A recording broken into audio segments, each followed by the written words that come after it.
আসসালামু আলাইকুম। আজকে আমি আপনাদের জন্য আরেকটা নতুন কাঁচা আমের রেসিপি নিয়ে এসেছি।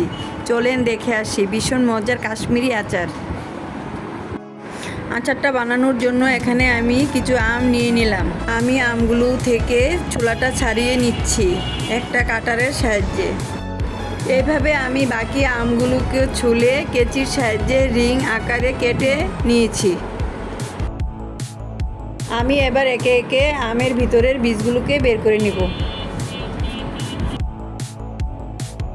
এবার আমগুলোকে পানি দিয়ে ধুয়ে নিচ্ছি।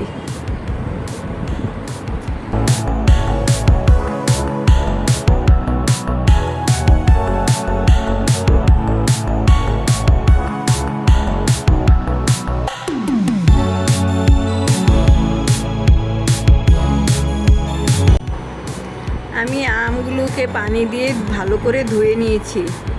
এখন 1 কাপ চিনি দিয়ে আমগুলোকে মেখে 2 ঘন্টার জন্য রেস্টে রেখে দিব।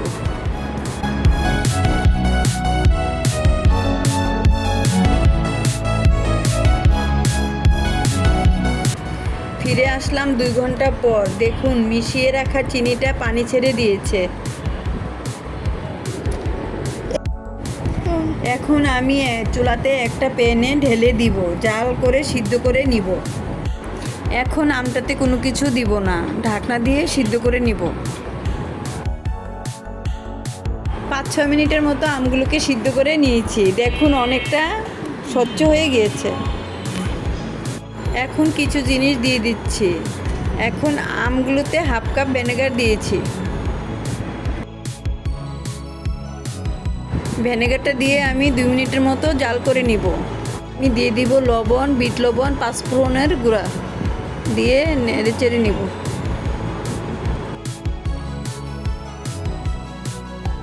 মশলাগুলোকে আমি ভালো করে মিশিয়ে নিচ্ছি।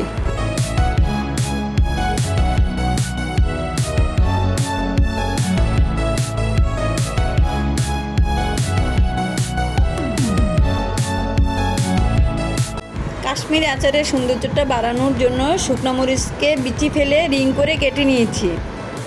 এগুলো এখন দিয়ে দিব। শিরাটা ঘন হয়ে আসলে উঠিয়ে নিব। শিরাটা ঘন হয়ে গেছে। এখন আমি আমের আচারটাকে একটা প্লেটে পরিবেশন করব।